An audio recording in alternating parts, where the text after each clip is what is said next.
Well, please join me in thanking Barbara Professor James Small for dropping jewels of wisdom as always. Oh, hold on. We have another question? Yeah.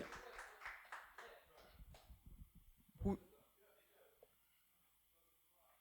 yes, sir.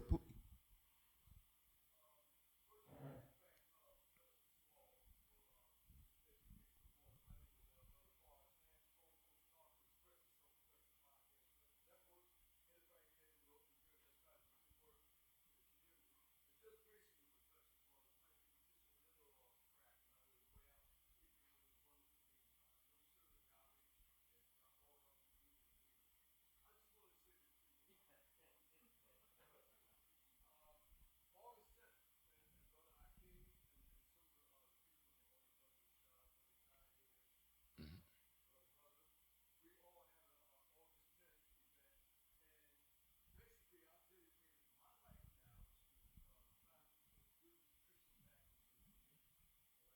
Well, a good nutrition, absolutely, is a very spiritual. Eating is a very spiritual thing, and what you eat.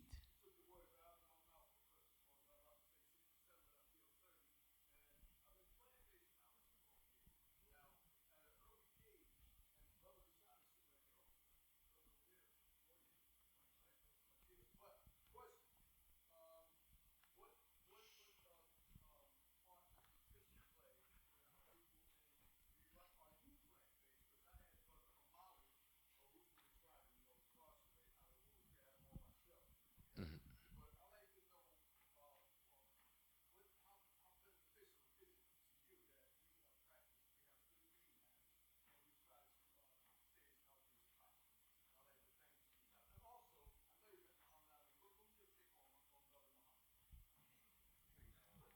Family, Um, that is the last question for tonight. We're gonna, but we're gonna let Baba answer, and then we're gonna bring back up Brother Minister Henry.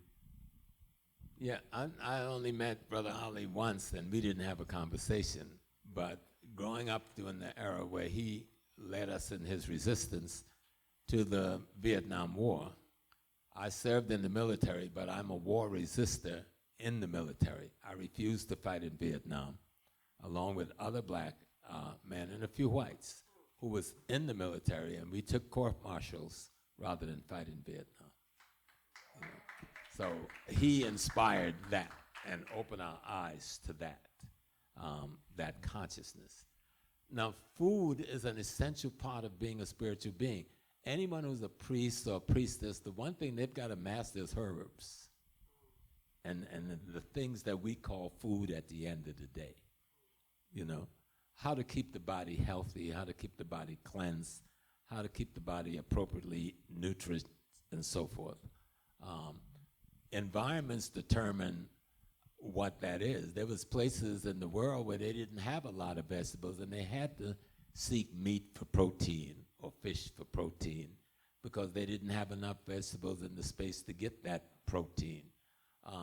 And there were environments where they didn't need to eat meat or eat fish to get protein because they had other ways of acquiring that protein. The bottom line is, how do you get your optimal health through nutrition in the environment you find yourself in? You know, that is essential. You can't say I'm a spiritual being if you're not eating right. Same thing with exercising. You can't say I'm a spiritual being if you're sitting down all day, if you're not walking, if you're not running, if you're not stretching, if you're not doing the basic fundamental exercises that keep the system and the organism alive.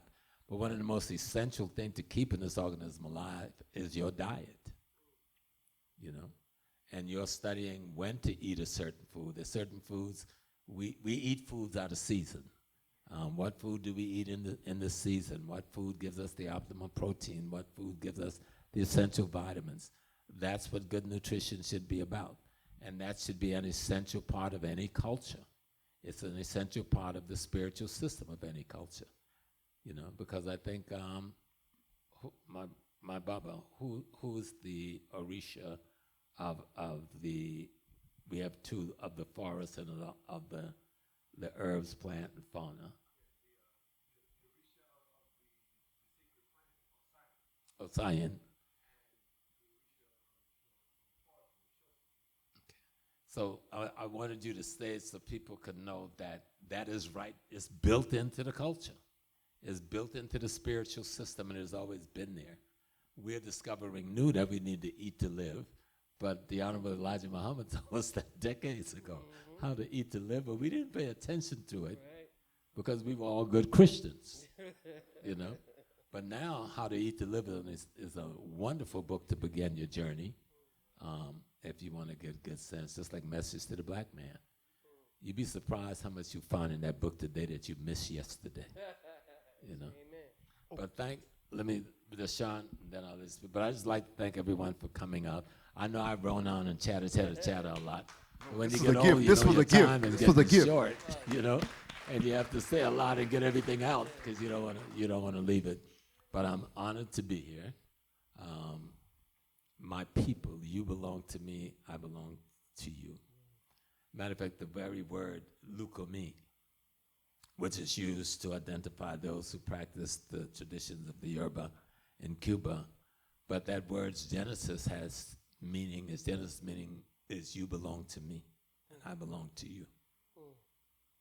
And that's the way it is. You belong to me, I belong to you. The truth is, we're all the same organism, but that'd be carrying it a little too far. Go ahead, we teach. really all the same organism, just different aspects of the same organism. And if we were to get serious in our culture, we would realize that we're the same being, having all these peculiar experiences. It's like this hands. There's billions of cells that make up this hand, and not a single one of them are exactly the same. But because they work according to the universal principle, they make up this hand. If those cells have an argument, I disappear. If they move apart a millimeasurable distance, I become invisible. I cease to exist. But because they work in unity and harmony, the billions of cells create this instrument called a hand and the utility that the hand does. And so the same thing go with a people, with a nation.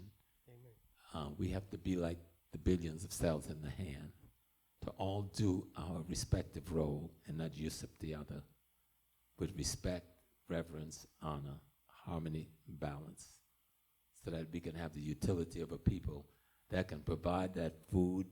Don't forget, because without the food, clothing, shelter, and safety, we're in trouble tomorrow. Okay? And to ensure that, we got to begin to get greater control of the economic, politics, and culture where we live. To ensure that, we must make sure we get acquisition to land, labor, and resources, because you can't open a store unless you buy yourself a piece of land, some real estate, you know. And to do all of that, we must learn the political system we're in so we can master it and use it for our benefit like others are doing.